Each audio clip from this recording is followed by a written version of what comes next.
Buonasera, benvenuti. Siamo giunti al quarto appuntamento di questo corso di cinema che abbiamo dedicato ai generi, con un titolo appunto Il genere degenerato, che lascia presupporre appunto contaminazioni frequenti e continue, e come chi ha seguito il corso finora ha visto, queste contaminazioni ci sono state molto frequenti. Passiamo questa volta da generi un po' più, per non dire cruenti, ma sicuramente un po' drammatici, come sono stati quelli dell'horror e anche prima della fantascienza.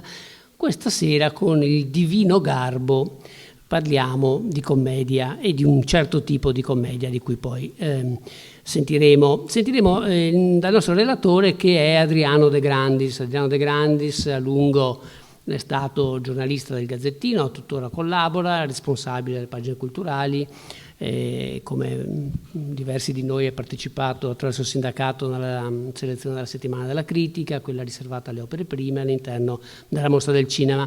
Dunque, insomma, una certa esperienza che lo ha portato a vedere molti film, e lo porta tuttora a vedere molti film. Non si può mai chiamarlo, perché sta sempre vedendo un film, in qualsiasi ora del giorno o della notte. Quindi, o cucinando, è vero, sì, certo, un'altra grande passione del nostro. Dunque, appunto, vediamo cosa ha messo in pentola Adriano e lasciamogli subito la parola. Grazie e un buon ascolto. Grazie Michele. Allora, sì, come diceva lui, oggi facciamo un altro tipo di percorso, quindi subito delle buone notizie. Non vedremo pistole, fucili, duelli, sparatorie come nel western della prima puntata, non vedremo civiltà distopiche, alieni che arrivano, l'universo che ci sovrasta con la fantascienza, che è tutto molto affascinante, misterioso, ma anche abbastanza inquietante. E soprattutto non vedremo corpi smembrati, teste tagliate, schizzi di sangue, cioè come l'horror dell'ultima puntata che siete stati qui la scorsa settimana. Oggi cercheremo di fare una cosa che ci è sempre più difficile, specialmente in questa attualità, no? Che ci scombina un po' l'allegria dei nostri giorni, e cioè cercheremo di ridere, perché la commedia ovviamente porta serenità, porta allegria, porta brio, porta un attimo di tranquillità. Questo probabilmente lo hanno pensato anche in America negli anni 30, quando nasce appunto questa commedia sofisticata americana di cui parleremo. Perché siamo all'inizio degli anni 30, quindi voi capite, in Europa da un decennio la guerra è finita. In America tutto sommato non si sta male, c'è anche un buon rimbalzo delle borse, c'è una ricchezza che avanza, poi improvvisamente arriva un giovedì del 1929 e crolla tutto, il crollo di Wall Street. Molti ricchi si trovano praticamente sul lastrico, sulla strada, e praticamente crolla un mondo che si era un po' programmato, pensato, sperato. Nel frattempo dovrà arrivare ovviamente il New Deal, che ricorderete, del presidente Roosevelt, per tentare nell'arco di appunto i decenni successivi di ricostruire quella speranza che l'America e il mondo, perché il crollo chiaramente poi condizionò tutto il mondo, dovette sopportare. E il cinema che fa in quel periodo? Intanto fa una grande rivoluzione, perché nasce il sonoro. Il cinema non è più soltanto immagine, ma diventa anche parlato. Finalmente si sente cosa gli attori, che sono obbligati a fare quelle smorfie, quelle facce esagerate per dare la sensazione di quello che stanno vivendo, possono parlare. E con il sonoro, chiaramente, la commedia, con i dialoghi brillanti, con situazioni molto più chiare, con un sceneggiatore, dialoghi robusti, diventa importante. Ecco che nasce allora questo tipo di commedia sofisticata che vive il suo decennio d'oro appunto dagli anni 30 fino agli anni 40, e rappresentando quel po' di aristocrazia che tutto sommato era rimasta, però mostrandola nelle sue derive più bizzarre, più sciroccate, prendendole in giro con sarcasmo, con ironia, perché ci sono ricchi sfaccendati, giovani rampolli che non hanno voglia di fare nulla, che poi saranno chiamati bamboccioni molti decenni dopo. Ci sono queste ereditiere che cercano successo, che vogliono sempre essere messe sulla scena, e praticamente c'è questo tentativo di ridicolizzare quell'ambiente, ma al tempo stesso anche di ricostruire quella speranza, quindi di ridare fiducia che si può tornare a essere abbastanza agiati, cosa che in quel periodo invece non succedeva. Questa è la commedia sofisticata, che in realtà poi ha diverse diramazioni, perché la commedia sofisticata può diventare anche una commedia romantica, può diventare una commedia sentimentale, può diventare una commedia un po' più schizzata, più folle. Ecco che arriva la screwball comedy, come si dice. Ma in realtà tutto nasce ancora prima, perché ancora prima di tutte queste situazioni di commedia c'è la famosa slapstick comedy, cioè quelle situazioni comiche a rotta di collo, rocambolesche, che sono il principio esatto della commedia, del divertimento, di riuscire a strappare al pubblico una grande risata. E tutto comincia con diversi personaggi, soprattutto con un attore, regista fenomenale, un genio assoluto della storia del cinema, che adesso noi andiamo a guardare.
È decisamente un grande. Se pensate che queste cose sono state fatte più di 100 anni fa, no? E lui inventò veramente con una ricchezza creativa continua il far ridere, il divertimento puro, attraverso poi soluzioni che non erano simili a quelle di Stanlio e Olio, che erano una comicità semplice, popolare sicuramente, di facile effetto, che tutti potevano immediatamente cogliere. Non aveva neanche quella capacità sentimentale quasi patetica di Charlie Chaplin, che però dovette inventare una maschera come Charlot. Lui no, si metteva in prima persona in mostra e aveva sempre questo sguardo attonito sulla realtà, con questo gusto surreale, provocatorio, di guardare il mondo, di non capirlo, di non capire dove si trovava e di saper fare qualcosa.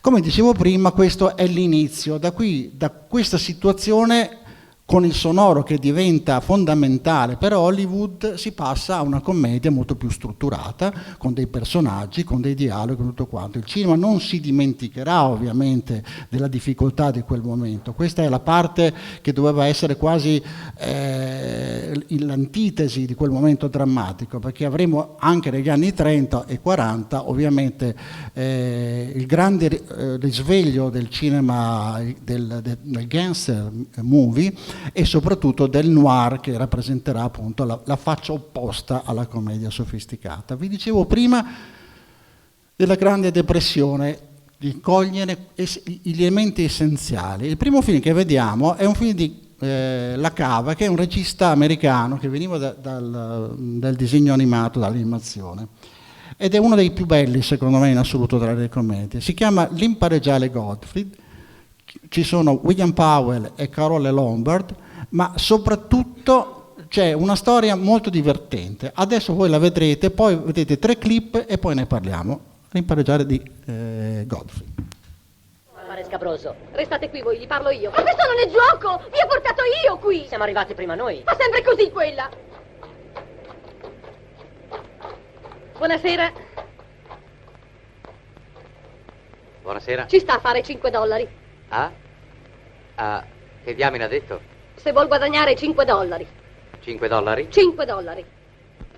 Ah, io non sono curioso, ma che cosa dovrei fare? Oh, nient'altro che venire al Waldorf Fritz Hotel con me. La faccio vedere a qualcuno e poi la rimando indietro. E mi sa dire perché vuol farmi vedere a qualcuno al Waldorf Fritz? Oh, perché facciamo un gioco, non so se lo conosce, la caccia ai rifiuti. Il primo che trova un vero straccione vince, ha capito? Sì, e come? E ci vuole il fracco o vengo come mi trovo? Oh, meno spirito. Vuole i $5 o no? Non le so dire quanto le sia grato per la sua offerta generosissima. Giorgio! Però ne devo prima parlare al mio consiglio di amministrazione. Non mi tocchi, sa? Ma qualunque sia la sua decisione, lei merita di essere punita. Giorgio, muoviti! È avvezzo a picchiare le donne? Forse. Ma so picchiare soprattutto gli uomini per sua regola e norma. Stai con le mani in mano? Chiamo la polizia. Chi è lei? Io sono Annie, sorella di quella che lei ha buttata nella cenere. Che direbbe se buttassi nella cenere anche lei? Ah, no, non mi piacerebbe. Allora è meglio che sgomberi. Va bene. Un momento. Sieda. Eccomi qui. Cosa c'è, Gott? Vuoi aiuto? No, grazie. Posso fare da solo. Va anche lei a caccia di rifiuti? Sì, ma mi ritiro. Sono tutti straccioni. Se vuol chiamarli così. Ho dovuto ridere per forza. Lo desideravo fin da quando sono nata. Cosa desiderava? Di buttare mia sorella in un mucchio di spazzature. Quello che con lei è il fido Giorgio. Non è il suo nome, ma lo chiamano così perché sta sempre fra i piedi. Grazie. Permetta, Black. Piacere, Bullock. Questa sala pare l'anticamera di un manicomio. Ogni sala piena di gente è una buona anticamera per un buon manicomio. È vero. Buonasera. Buonasera. Buonasera. Buonasera. Guardi cosa ho trovato nel bosco. Una capra, ho trovato una capra. Guardi quanto è carina, deliziosa, vero? L'ho trovata proprio nel bosco. Vede? È deliziosa. Abbiamo la capra. vero? Guardi un po' quella vecchia pazza che arriva con la capra. La vedo tutti i giorni da 20 anni, è mia moglie. Alessandro? Alessandro? Scusi, non vorrei. Alessandro, Sono vieni io qui, che non Alessandro. vorrei. Vengo, Angelica. Guarda che tesoro, che tesoretta che ho trovato. Non è deliziosa, l'ho trovata proprio io nel bosco, guarda. Delizioso l'odore. Oh, lui non li sente gli animali. Vieni tesoro, amore mio, vieni a presto a me. Stai amore. parlando a me o a quella bestia? Andiamo, piccola, Vieni a presto andiamo. a me, caro, vieni. Buonasera. Vieni, guardate che cosa ho Buonasera. trovato. Siamo la capra noi. Io l'ho trovata nel bosco. Come a me, signora, benissimo. Oh, un vecchio buco, prendi nota, un vecchio buco della signora. Una alla volta, signora, prego, mi raccomando. Ecco, vede, questo è un caprone. È un caprone, sì. Sono tutti cacciatori? No, lavoriamo a gruppi, cacciatori e depositari. Come si fa nella malavita? Ah, io non sono pratica.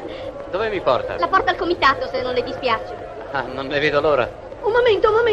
E cosa hai trovato? Questa è Godfrey, è arrivata Dorina? Io non l'ho vista, ma dove l'hai pescata? In mezzo ai rifiuti! Venga con me, Godfrey, prima che arrivi Dorina. Venga, Anni, signor Basti, ascolta. venga. Signor Basti! Sì, venga, signor Basti! Signor Basti! Signor Basti! Ecco, vedo, uno Signor alla volta, Basti, senta, Dica lei. ascolti me! Ascolti me!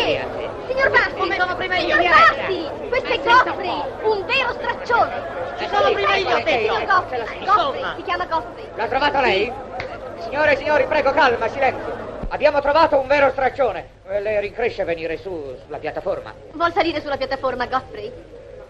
Ecco, è una situazione abbastanza caotica e bizzarra, però voi capite che l'incapacità proprio da parte dell'aristocrazia, che pure era crollata in parte con la Grande Depressione, di capire il malessere generale, di capire che ci sono anche i poveri nel mondo, non ci sono, e di farne addirittura un gioco, dimostra comunque la sintesi di una società spaccata, insomma, no? Che non riesce a dialogare, che non riesce a capirsi, da parte questi aristocratici che pensano di vivere in un mondo asettico quasi e che si divertono per gioco ad andare a raccogliere, a trovare il gioco dello straccione. Chi trova lo straccione più straccione vince. In realtà il film poi chiaramente prosegue, per chi non lo conosce.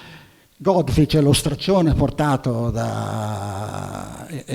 come premio, insomma, per avere il premio, è in realtà un ricco che, colpito dalla Grande Depressione, perde tutto e diventa povero, e quindi poi insegnerà a loro come ci si comporta e come la realtà può essere veramente molto differente, finendo come maggiordomo prima nella casa di questi ricchi e poi, come morale del film, dimostrare appunto che se sai anche soffrire puoi capire meglio la vita e soprattutto avere rispetto.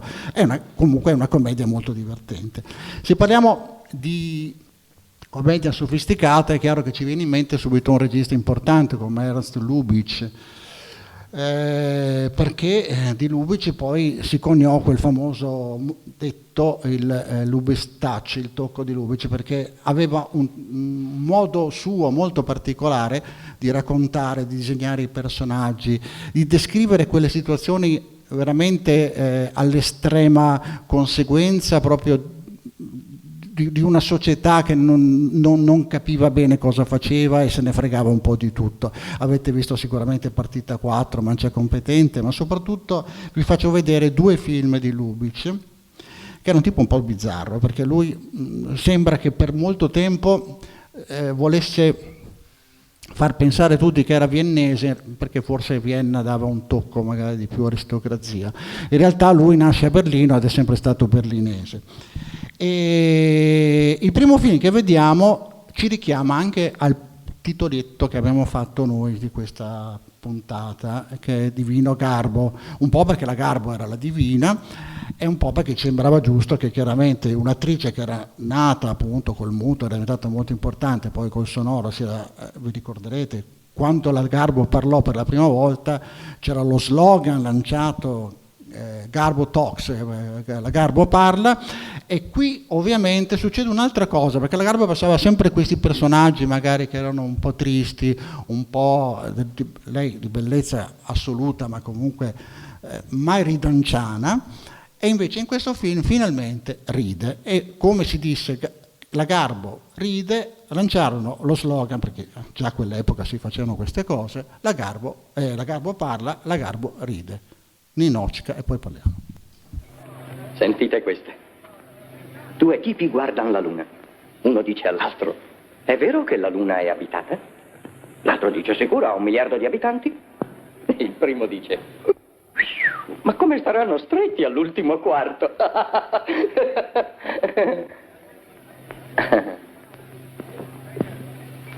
Non è divertente? No. A me è piaciuta quando me l'hanno detto. Non è la storiella che non funziona. Siete voi. No, non credo. Vi offro un'altra occasione. Sentite, è una storiella che mi ha fatto morire da ridere. Attenta.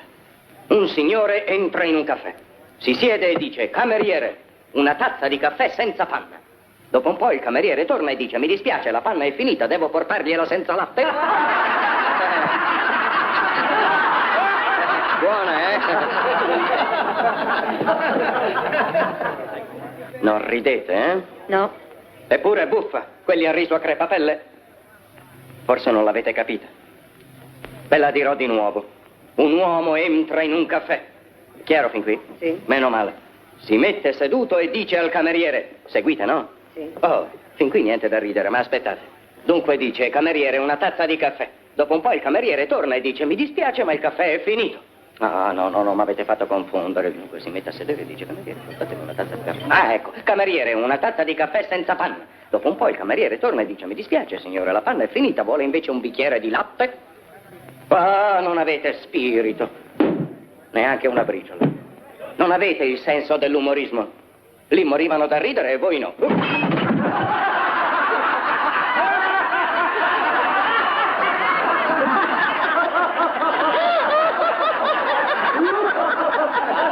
Ma cosa c'è di gusto?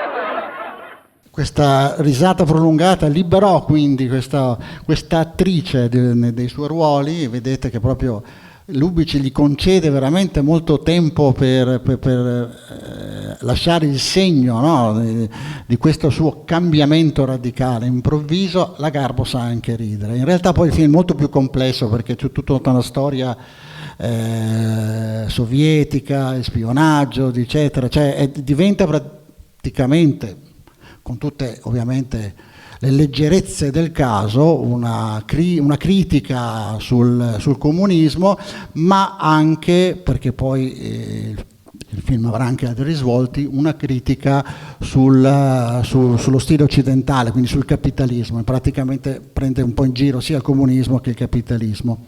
Lubitsch però non si soffermò soltanto sul comunismo, ma tentò, e devo dire che ebbe anche molto coraggio, di fare una critica, ovviamente con il sorriso, con la risata, al nazismo, che era sicuramente molto più difficile, ben prima del grande dittatore di Chaplin.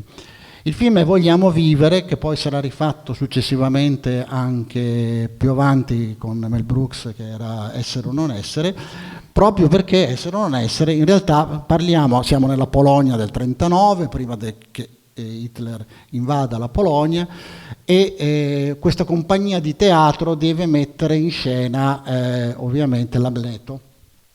Ecco l'essere o non essere.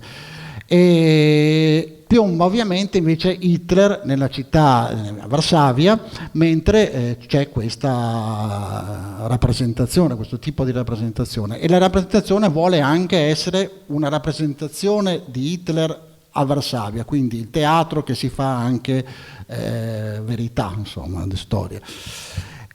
E noi adesso vediamo anche qui due clip. La prima è appunto una bella trovata durante la rappresentazione dell'Amleto, con l'attore in scena che ovviamente si accorge di una piccola particolarità che verrà ripetuta. Vedrete che c'è un doppio risvolto. Prego. Signor Tenente, vedilo anche tu, Anna. Purtroppo non ho un attimo di tempo, ma se lei insiste per vedermi, venga nel mio camerino durante il monologo d'Amleto. Essere o non essere. Va bene così, Anna? Spopola. Coppola è bellissimo.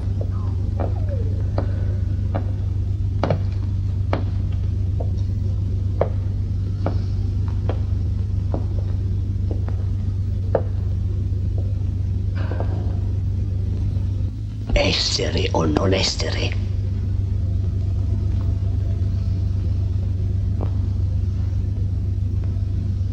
Essere o non essere? Questo è il problema. Se è più nobile nell'animo soffrire i sassi e i dardi dell'oltraggiosa fortuna o prender armi.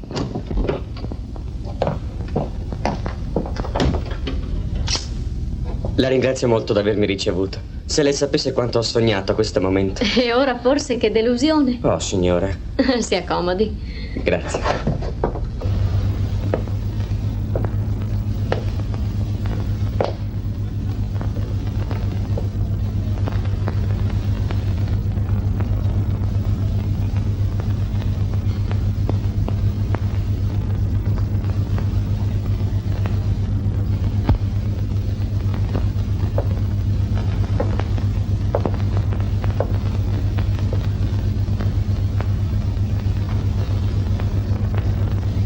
Essere o non essere?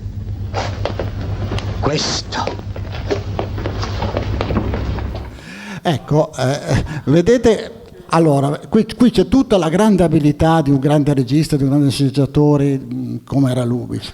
Cioè, lui intanto fa una cosa, non fa piazzare la persona in parte laterale del teatro, perché se deve essere un momento di divertimento si deve capire che deve disturbare tutti, si deve vedere, uno al suo posto si sarebbe messo in un angolino e sarebbe uscito, e questo è cinema, e questa è la capacità di trovare il modo per rappresentarlo. Dopodiché la seconda volta, senza dire niente, ci fa capire tutto, che addirittura quello che è stato già sostituito da un altro, e quindi lo stupore non è più soltanto dell'attore che sta sul palcoscenico, ma anche di quello che la prima volta, diciamo, era l'amante della moglie. E questo per farvi capire i meccanismi proprio, no? di come strappare la risata, di come fare veramente cinema, di come rendere divertente la scena. La seconda scena prende in giro Hitler, come dicevo prima, e la vediamo adesso.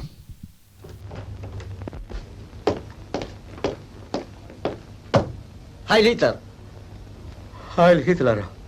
Heil Hitler! Colonnello Wilfred Kunzer è qui. Se lei vuole interrogarlo, spero che parlerà. Chiamine. Che entri, signor sì. Wilfred Kunzer! Wilfred Kunzer! Wilfred Kunzer! Heil Hitler! Heil Hitler! Di Wilfred, sappiamo che desideri un carro armato, eh? Sì, papà me ne aveva promesso uno se venivo promosso. Beh, siccome sei stato promosso, il regalo te lo fa il nostro Führer. Heil Hitler! Heil Hitler! Ma glielo dirai tu al tuo papà chi te l'ha dato, vero Wilfred? Sì, il Führer. E così papà gli vorrà un po' più di bene al Führer, eh? Sicuro. Perché adesso gliene vuol poco? Per niente. E racconta anche delle barzellette sul Führer, eh? Beh, dice che un cognac l'hanno chiamato Napoleone, che di Bismarck ne hanno fatto una bistecca e di Hitler ne faranno... Una polpetta? Sì. Sì, come lo sa? Oddio, viene spontaneo. Ah, viene spontaneo? La prego, non mi fraintenda. Io ho sempre, come dire, lei sa, colonnello, che il mio lealismo, la mia... Heil Hitler! Heil Hitler! Heil Hitler! Heil Hitler! Heil Hitler! Heil Hitler! Il Führer! Heil Hitler! Heil Hitler! Heil per me! Ecco, la battuta finale per me è veramente geniale.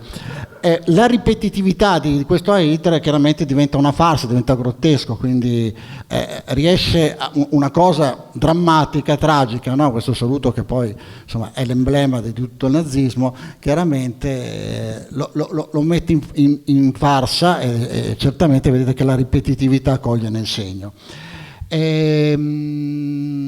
Quindi credo che Lubitsch sia stato veramente uno dei registi che più hanno saputo esprimere questo senso della commedia sofisticata che dicevamo all'inizio. Anche i fratelli Marx, però, devo dire, sono fondamentali, anche se sono molto diversi da Lubitsch. Intanto sono una famiglia di immigrati, sono ebrei, hanno una comicità molto Yiddish, che poi nel tempo forse si riverberà anche in Woody Allen, poi quando vedremo Woody Allen più avanti lo capiremo, e sicuramente hanno quei dialoghi quasi di nonsense, a volte si fa anche un po' fatica a star dietro a capire cosa vogliono effettivamente dire, probabilmente non vogliono dire niente, sono dadaisti. Non meno surreale, non meno divertente, meno pazzo è un leopardo. Che ci fa un leopardo in un film? Diventa l'elemento disturbante di persone già abbastanza disturbate, ed è una delle grandi commedie di quell'epoca e di sempre della storia del cinema, una delle mie preferite, se posso dirlo. Lo firma Howard Hawks, un regista tra l'altro molto eclettico, che farà nella storia del cinema tanti tipi di genere, ma anche nella commedia brillerà, e Susanna, Bringing Up Baby in americano, diventa veramente una delle commedie più esilaranti, più assurde, più stravaganti, più schizzate che si possa dire, con due interpreti meravigliosi. Uno è Cary Grant, che secondo me è il più grande attore sempre mai esistito, che ha una capacità di trovarsi sempre sul set quasi per sbaglio, dice questo ci è capitato per sbaglio, ha questo sguardo, questo sguardo fisso, insomma, che non capisce mai cosa sta succedendo, cosa sta facendo, fino a cambiare identità come succederà in Intrigo Internazionale. Lui in realtà porta tutta la forza britannica, lui non è americano, lui nasce di Bristol, nasce in Inghilterra, e ancora adolescente praticamente scappa di casa e se ne va in America, quindi capite già che tipo di personaggio era. E nei suoi film lui può essere un assassino, può essere scambiato per una persona, può essere la persona più divertente, ha sempre questo sguardo attonito di dire oddio che cosa sto facendo, ed è uno dei più grandi attori, secondo me, per me il più grande di tutti. Lei è Katharine Hepburn, che invece è americana, è attrice straordinaria, come sapete, ha vinto 4 Oscar, nessuno ha vinto tanti Oscar, non è che sia così importante vincere gli Oscar, o che faccia che una persona diventi, un attore diventi più importante. Però indubbiamente 4 Oscar sono tanti, nessuno è riuscito mai a vincere, la donna che ha vinto più Oscar di tutti. E è un po' curiosa lei, perché quando la Garbo disse se non fossi stata la Garbo mi sarebbe piaciuto essere la Hepburn dice a me non sarebbe piaciuto diventare la Garbo, quindi questo è tutto un personaggio. Susanna è un paleontologo, che è Cary Grant, che da 4 anni disperatamente cerca di ricostruire uno scheletro immenso di Brontosauro, e lei è una ereditiera che ovviamente giovane, un po' squilibrata, che in realtà non sa cosa vuol fare. In tutte le commedie alla fine 2 si devono innamorare per forza, e loro si innamoreranno, ma non prima di incorrere in incidenti continui, perché vedremo all'inizio di incidenti proprio con il famoso detto, diciamo, un luogo comune che le donne non sanno guidare, e vedremo come Katharine Hepburn cercherà di uscire dal parcheggio con l'auto. Nel secondo vedremo l'incontro fatale di Cary Grant con Leopardo, e nel terzo vedremo la catastrofe prima dell'innamoramento finale. Attenzione poi all'ultima scena, che vi farò vedere anche un piccolo particolare. Andiamo con le 3 clip.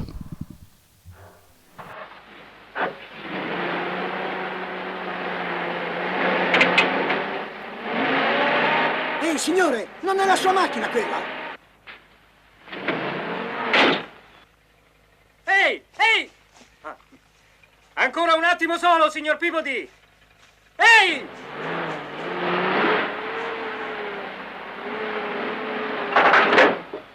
Ehi! Ehi! Ma cosa sta facendo? Devo uscire dal parcheggio, no?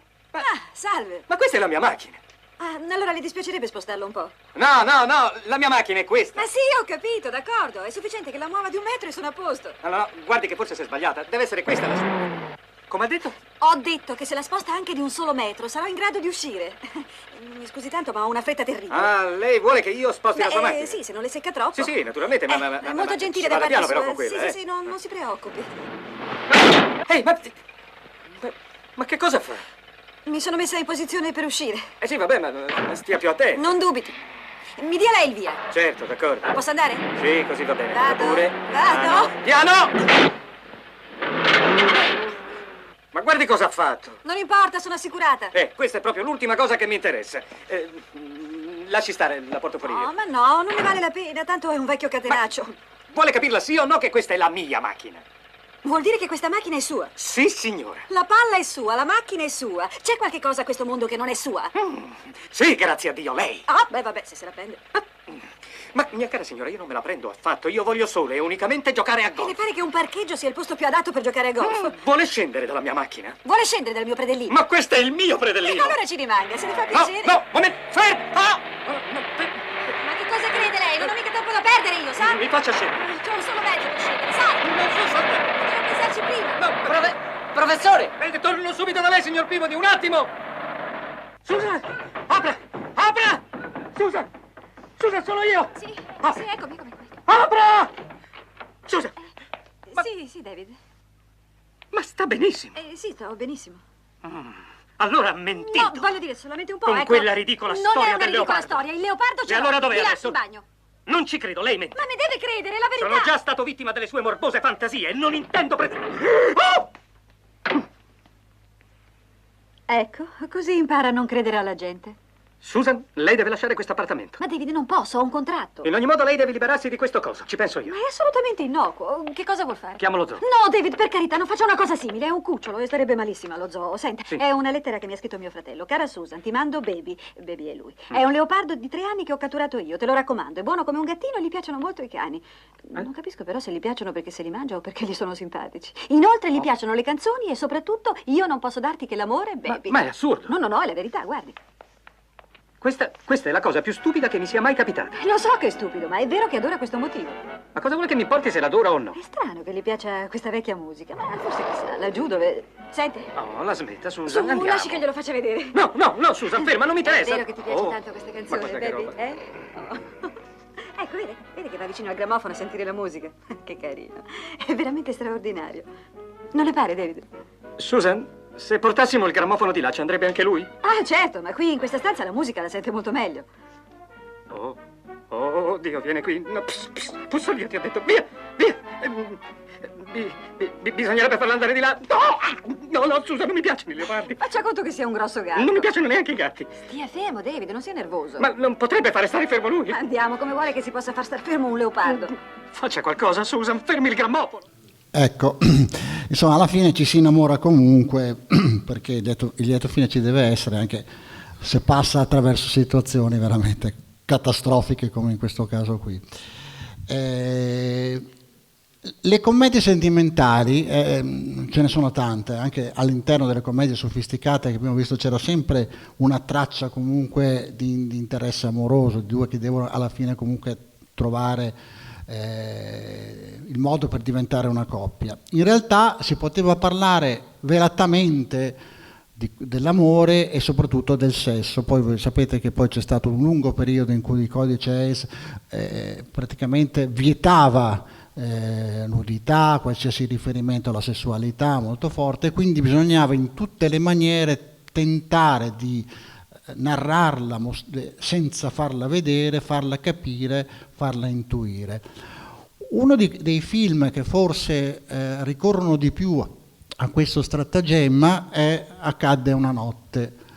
Accadde una notte è un film di Frank Capra. Frank Capra è ovviamente uno dei registi più importanti di questo periodo che stiamo raccontando noi, e soprattutto perché lui guarda a un risvolto più sociale, più politico, ma se vogliamo è proprio più sociale. Ricorderete La vita meravigliosa, per esempio, forse il suo capolavoro. E Accade una notte ha una curiosità, perché in genere abbiamo visto che tutte le commedie sofisticate quando nascono, commedia americana comunque è una commedia spesso in interni, di grandi dialoghi, comunque tutta concentrata in uno spazio molto limitato. Questo invece è sorprendentemente un on the road, è un film di due persone che si incontrano, prima si detestano, solito canovaccio chiaramente importante, poi alla fine si innamorano, ma attraverso un viaggio che fanno, e quindi è abbastanza curioso che ci siano degli esterni, è abbastanza curioso che non ci sia una unità di luogo. L'esterno poi serve per scatenare una delle scene più divertenti del film, che è la famosa scena dell'autostop, che adesso noi andremo a vedere. Abbiamo Clark Gable, del quale non possiamo dire niente, il fascino di Clark Gable, la bellezza di Clark Gable credo che sia nota a tutti, ma lei è Claudette Colbert, secondo me una delle attrici più interessanti, più capaci e più leggere della commedia sofisticata, che forse è stata un po' troppo dimenticata. Quindi Clark Gable e Claudette Colbert. La Claudette Colbert insegna a Clark Gable come si fa l'autostop. Prego. Che mangiate? Carote. Crude? Volete? No. Mi pare che posso mangiare certa roba. Scusate l'ardire, farmi mangiare certa roba. Ora ordineremo caviale e tartufi per voi. Mangiate una carota, non è chic ma è nutriente. Io detesto le carote. Non mi fate distrarre, è già passato un'auto. Sperate forse di fermarli? Certo, si fermerà. Basta sapere il modo di segnalare. Voi lo sapete, suppongo. Se lo so, è la mia specialità. Scriverò un libro su questo. Siete straordinari in tutto voi. Ne dubitate? Oh no, no. Ora vi spiego.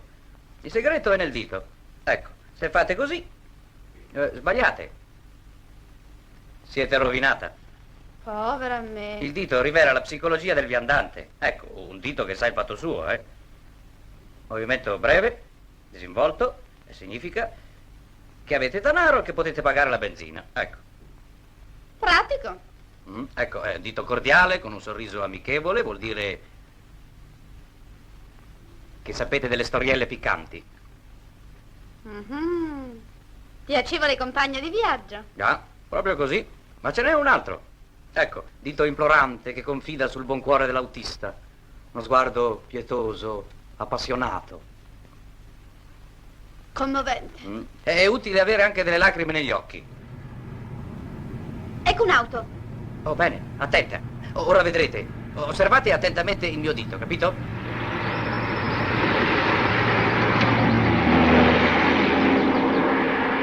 Sto ancora osservando il dito. In questo modo non va. Provo il dito cordiale. Io intanto schiaccio un sonnellino.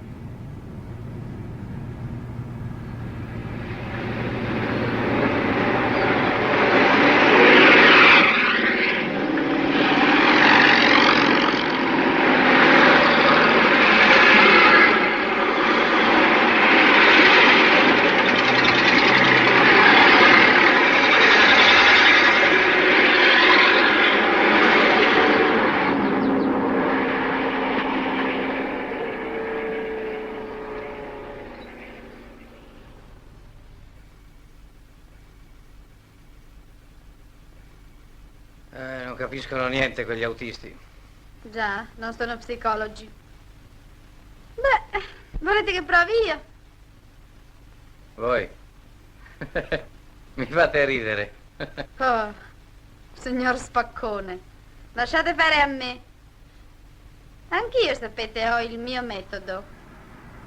Avete un metodo? Metodo brevettato.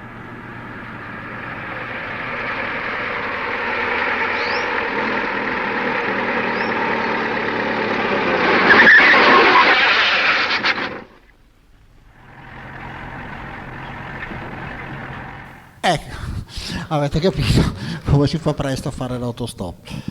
E poi ovviamente vediamo la scena in cui, che è una delle più famose, in cui questi due personaggi, lui in realtà è un giornalista appena licenziato, siamo nel periodo della depressione, lei chiaramente la solita giovane ricca che non sa cosa sta facendo nella vita, devono dividere la camera dell'hotel, si spacciano per essere marito e moglie e vediamo un po' cosa succede. Saltiamo la seconda, andiamo subitamente alla terza.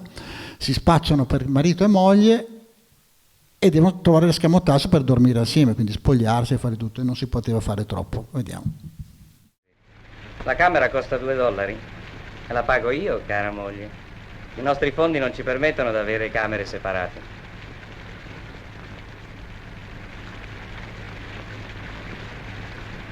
Bene, grazie. Devo ringraziarvi, secondo voi? Oh certo, se non vi va potete anche uscire. Preferite passare la notte al fresco? Va? Andate pure. Ma domattina io vi ritroverò lo stesso, sicuro. Non potete sfuggire, il mio piano è semplice. Se sarete docile, mansueta, vi consegnerò King Wesley. Se no, un telegramma a papà. Ora dite, che letto preferite? Questo? Benone.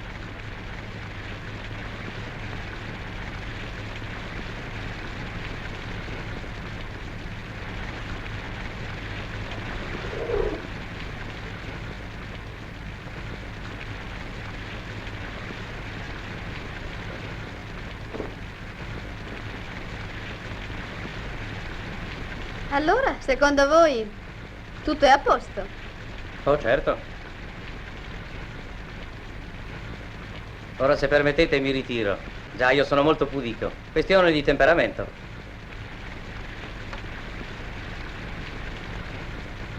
Queste saranno le mura di Gerico, come quelle che caddero quando Giosuè suonò la tromba. Non temete. Vedete? Non ho la tromba. In compenso voglio essere gentile con voi. Vi darò il mio miglior pigiama. Dall'altra parte il vostro appartamento. Non volete prenderne possesso? Non importa. Forse vi interessa l'uomo che si spoglia? È un simpatico spettacolo ed è anche uno studio utile di psicologia. Rivela il carattere. Dimmi come ti spogli e ti dirò chi sei. Voglio scrivere un libro su questo. I metodici si tolgono prima la giacca, i distratti i calzoni, già, i romantici le scarpe. Io invece prima la giacca, proprio così, poi la camicia. Ora dovrei togliermi i pantaloni, ma io ho un metodo speciale. Mi tolgo prima le scarpe, prima la destra, vedete? Poi la sinistra, naturalmente, e poi si salvi chi può. Ecco, come vedete, sulla seduzione ovviamente è stato costruito tutto questo siparietto. Prima vi dicevo, mi ero dimenticato di dirvi una cosa. Alla fine di Susanna avete visto che Cary Grant tira su per il braccio ovviamente Katharine Hepburn. A qualcuno, non so se è venuto in mente, è la stessa scena che Cary Grant ripeterà più avanti alla fine di Intrigo Internazionale a Eva Marie Saint, quando ricorderete dal momento del Monte Rushmore si trasforma nella cabina del treno, cabina nel wagon lì del treno, e ovviamente con la famosa scena poi del treno che entra in galleria, come disse Hitchcock, che è una delle metafore più forti della storia del cinema. Ecco, come vedete c'è un pudore, no, in tutto questo, no? C'è tutta una seduzione. Poi negli anni si potrà ovviamente fare molto di più anche nella finzione. Per esempio c'è una scena che molti di voi conosceranno molti anni più tardi, di un film che si chiama Harry ti presento Sally, in cui Meg Ryan mima invece un orgasmo, ma non è tanto, non state troppo attenti a quello che fa lei, perché lei è divertentissima, lo fa benissimo. State attenti all'ultima battuta, che non è né sua né di Bill Crystal, ma è di una persona che sta a fianco, ed è curiosamente la moglie vera del regista Rob Reiner. Harry ti presento Sally, ma è una scena che conoscerete sicuramente. Come ti comporti con queste donne? Ti alzi dal letto e te ne vai? Beh, certo. Beh, spiegami come fai. Che racconti? C'è una riunione presto, il barbiere e una partita a squash. Tu non giochi a squash? Ma che ne sanno, è la prima sera? È disgustoso. Sì, mi vergogno tanto. Sono proprio contenta di non esserci stata. Avrei finito per diventare una di quelle donne che lasci a letto alle 3 di notte dicendo che vai a raccogliere legna. E non hai neanche il camino. Tanto non l'avrei saputo. Ma perché te la prendi? Non ti riguarda mica. Sì, altro che. Tu sei un affronto per il genere femminile a cui appartengo. Ehi, non per vantarmi, ma nessuno si è mai lamentato. Ti credo, scappi come una lepre. Io credo che si divertano molto. E come lo sai? Lo so, perché lo so. Perché loro... Sì, perché loro... E come lo sai che veramente... Ma che stai dicendo? Che fingono l'orgasmo quando... È possibile? Sì, addio. Perché? A tutte le donne è capitato di fingere. Beh, non hanno mai finto con me. E come lo sai? Perché lo so. Ah, già, giusto. Dimenticavo. Sei un uomo. E questo che vuol dire? Niente. Tutti gli uomini giurano che a loro non è successo mai e tutte le donne prima o poi hanno finto. Tira le somme. E io non so riconoscere la differenza? No. Sei ridicolo.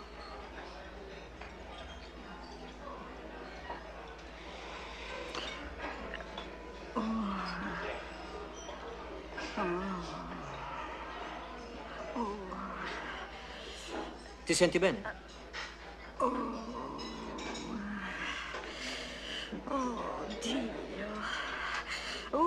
Oddio. No.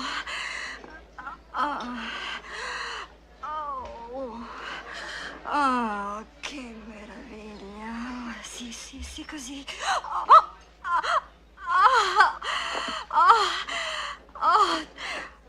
Oddio. Sì, sì, sì. Ancora, ancora, ancora. Sì, sì, sì, sì.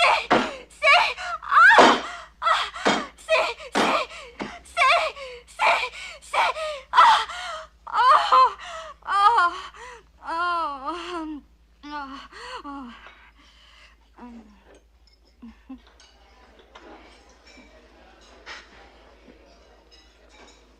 Quello che ha preso la signorina.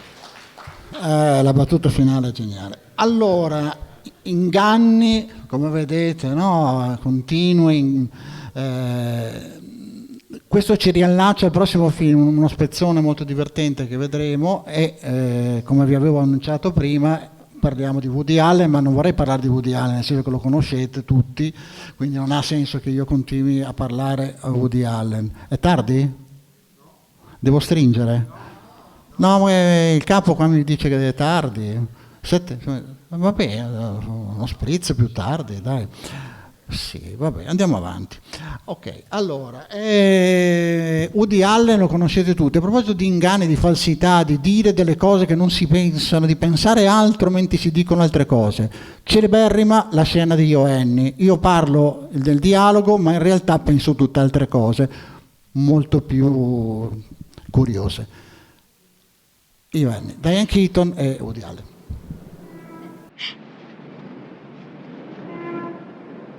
Senti, le hai fatte tu quelle fotografie là dentro? Sì, diciamo che mi diletto, sai. Sono stupende, sai, belle e hanno un Beh, a me piacerebbe tanto fare un corso serio di fotografia. La fotografia è interessante, sai, perché è una nuova forma d'arte e dei criteri estetici codificati non sono ancora emersi.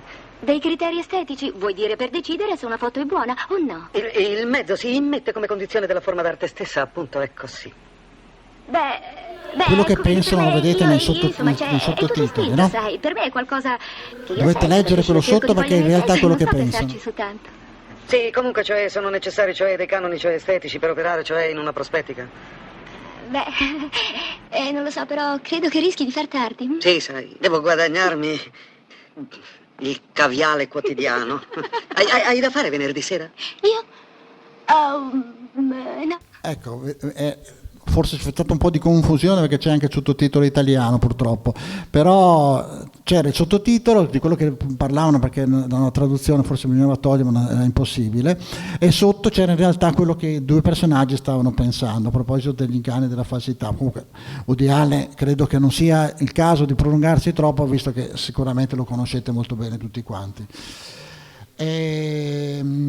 Torniamo un attimo invece a una breve clip di un grande regista, forse il più eclettico della storia del cinema, Billy Wilder, che in realtà era viennese, lui sì, che nell'appartamento, uno dei suoi capolavori, ovviamente c'è questa scena, la famosa scena degli spaghetti, è un momento di seduzione anche qua, e adesso la vediamo. Ci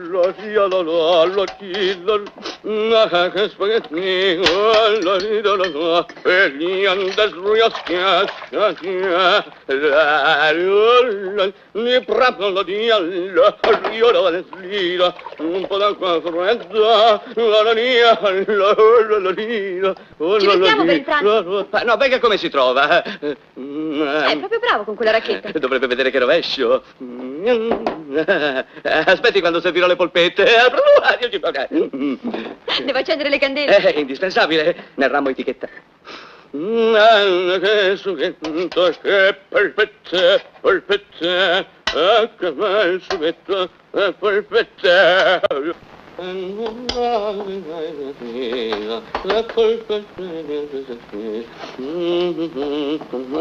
comprato delle salviette. E tanto vale redimersi del tutto. Vede, io vivevo come Robinson Crusoe. Insomma, come un naufrago fra 8 milioni di persone. Poi un giorno ho visto un'orma sulla sabbia e ho trovato lei. È una cosa meravigliosa, un pranzo per due.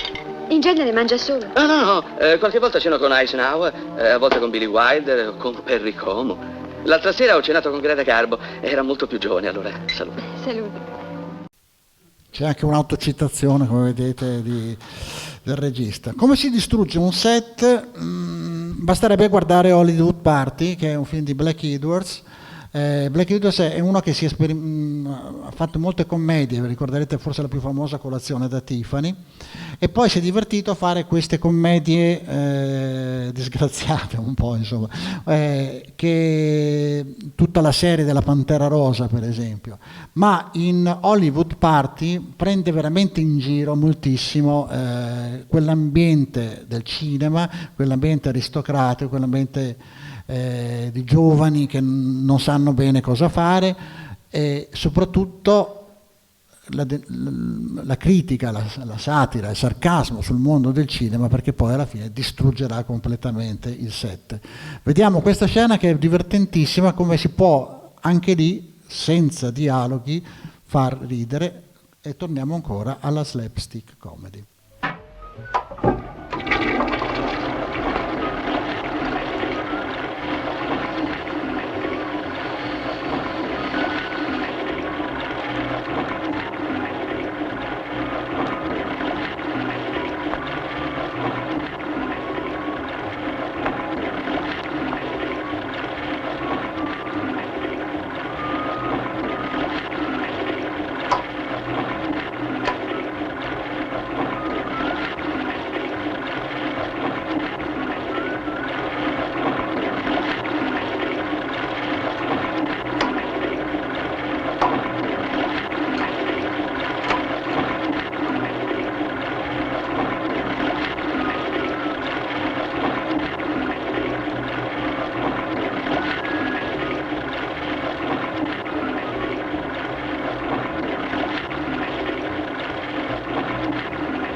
Avrete riconosciuto sicuramente il grande Peter Sellers, assolutamente straordinario.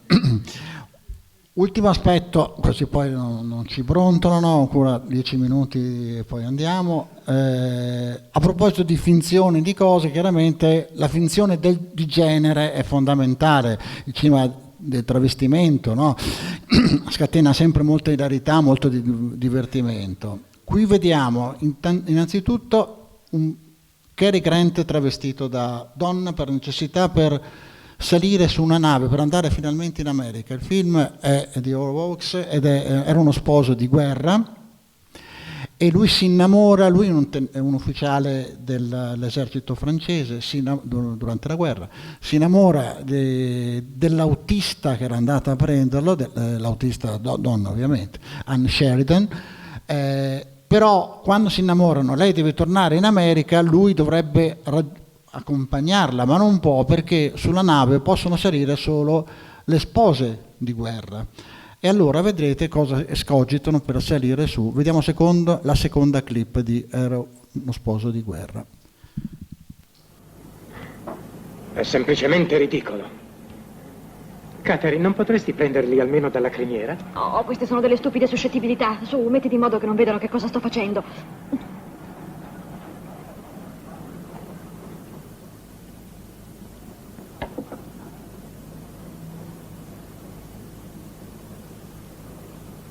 Lui sempre ineffabile, Un po' ispidi. Non andranno tanto male quando ti avrò arrotolato la frangia. Vuoi vedere che figura fai? Orribile. Non credo che sarò costretto a difendere il mio onore. No, ne dubito. Che schifo. Forse un po' di rossetto potrebbe migliorare la situazione. No. E perché no? Io sono piuttosto un tipo all'acqua e sapone. Sportiva. Un po' mascolina. Oh, sciocco. Sta fermo, lascia che ti aggiusti.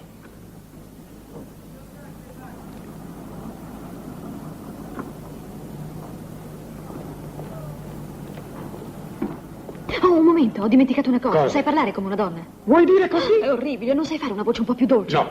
E allora tieni la bocca chiusa, neanche una parola, lascia parlare solo me e tieni la testa bassa. No, marinaio, mi vuol portare questa nella mensa ufficiale, per favore? Certo. Grazie. Aspetta un momento.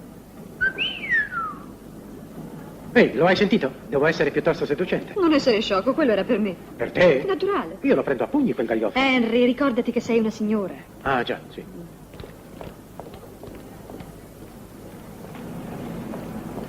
Abbiamo i biglietti d'imbarco, siamo già stati a bordo. Si accomodino. Io quella alta non me la ricordo, Sam. Sembra impossibile poter dimenticare una faccia simile. Davvero? Tenente Gate, B14, ero salita prima. Ah, sì. Il foglio di viaggio. È strano.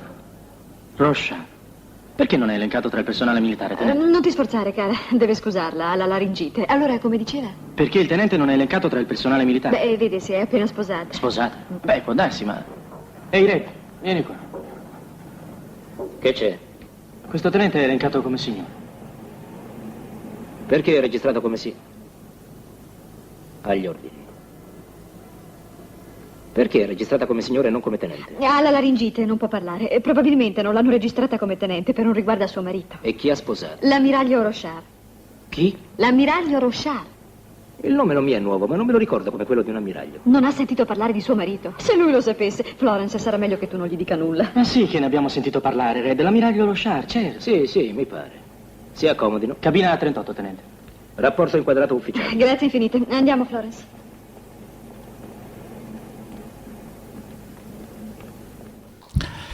Ecco, a proposito di travestimenti, di scambio di genere e di impercettibilità del genere, facciamo un salto avanti di anni e arriviamo al 1980, sempre con Blake Edwards, con uno dei suoi film migliori che è Victor Vittoria. Chi è Victor e chi è Vittoria? Intanto è Julie Andrews, ovviamente. In realtà è una donna squattrinata. Che cosa si inventa? Si inventa di fingersi un giovane polacco aristocratico e di fare degli spettacoli ovviamente a travesti. Così da Victor diventa Vittoria. Un gangster, James Graven, va a vedere lo spettacolo e se ne resta quasi turbato, è indeciso, non è sicuro che sia veramente un uomo che si traveste da donna, e quindi ci vuole vedere più chiaro. Ma che cosa ci dice Blake Edwards in questo film? Ci dice che soltanto il nostro sguardo, perché in realtà una donna che si traveste da uomo, che finge di essere uomo e che si traveste da donna, è se stessa, cioè non cambia niente. Però il nostro sguardo riesce a cambiare la percezione delle cose. È tutto lì il discorso, è lo sguardo, non è cosa siamo, cosa non siamo, come ci vedono gli altri, perché in realtà lei è se stessa, ma facendo il doppio passaggio instaura tutto un meccanismo ovviamente di dubbio, di ambiguità. E tutto il film è basato sull'ambiguità. Il gangster ha anche una guardia del corpo che in realtà è veramente gay e non può dirlo perché in quell'ambiente non era, ma quando scopre che il suo capo potrebbe anche esserlo si dichiara, e noi vediamo questi due clip da Victor Vittoria che sono le penultime.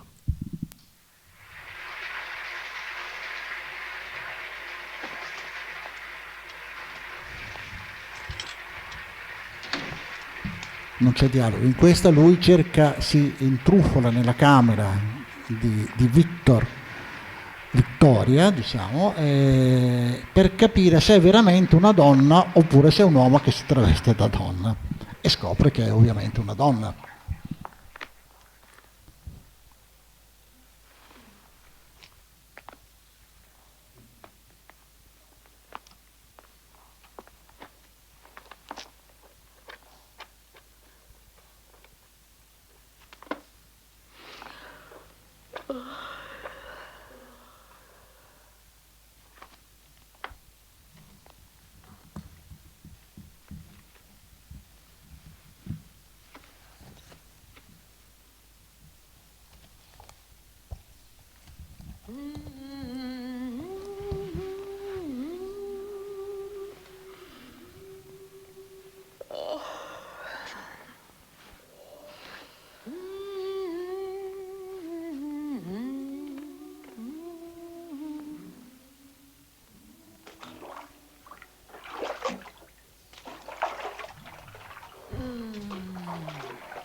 Ecco, lui capisce che è una donna, quindi rompe ogni indugio, l'ambiguità per lui crolla, ma in realtà cosa succede? Che visto che lei è una donna, lui finiscono a letto. Nel momento in cui sono a letto arriva la guardia del corpo, che ovviamente crede che l'altro sia un maschio, ovviamente, che si traveste da donna, e ovviamente vedete la scena che si scatena.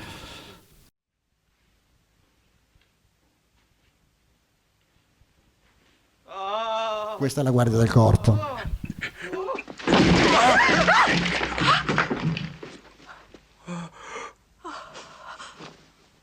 Oh mio Dio, sono spiacente. Io credevo che... Mi dispiace veramente. Davvero.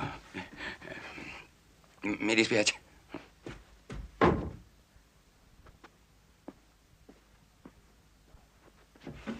Squash! Squash! Ehi, Squash! Senti, io so cosa stai pensando. No, invece. Nel giro di un secondo lei ha cambiato tutta la mia vita. Lo capisco, per te è stato un colpo. Senta, capo. Se un uomo come lei ha il coraggio di ammettere che è un gay, lo posso fare anch'io.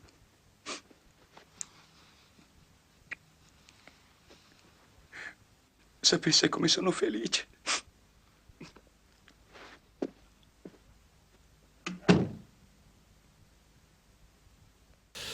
Ecco, allora abbiamo concluso, ci sarà una clip finale. Io vi ringrazio dell'attenzione, ringrazio Michele Mendito che è stato generosissimo alla console, ringrazio l'Ateneo Veneto di questa opportunità, vi ringrazio di essere stati qui con me. L'ultima clip, la conoscete, è uno dei finali più belli, più raccontati della storia. Restiamo sempre nell'ambiguità uomo-donna, eccetera, e la vediamo. Via con la clip. Grazie ancora, buonasera a tutti. Ho telefonato a mamma, ha pianto dalla felicità, ti darà il tuo vestito da sposa e di merletto bianco. Ma non posso sposarmi con l'abito di tua madre. Vedi, io e lei non siamo fatti allo stesso modo. Qualche colpo di forza. Ah no, te lo scordi?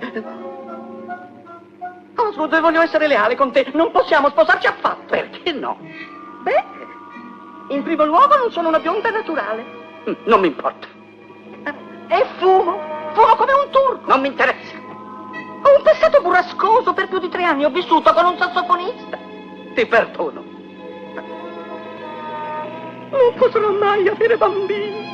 Li adotteremo un po'. Ma non capisci proprio niente, Osgood. Sono un uomo. Ma nessuno è perfetto.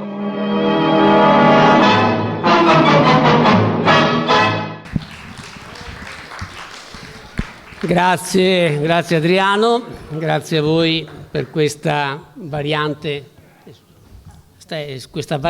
Si fa qualche domanda, 2 minuti prima che le 7 scocchino. Se avete qualche domanda, qualche curiosità, vi ricordo intanto, se non c'è qualcuno che vuole alzare la mano, che la prossima volta invece finiremo con un genere diverso, sicuramente più severo di quello di oggi, che è dedicato ai film di impianto tribunalizio forense, insomma, in qualche modo. Abbiamo una lunga tradizione, anche basterebbe andare in sala in questi giorni a vedere il Giurato numero 2 di Clint Eastwood per capire di cosa stiamo parlando, e quindi Giuseppe Ghigi invece concluderà questo ciclo con questo tema. Se non ci sono altre domande vi salutiamo questa sera. Grazie, arrivederci.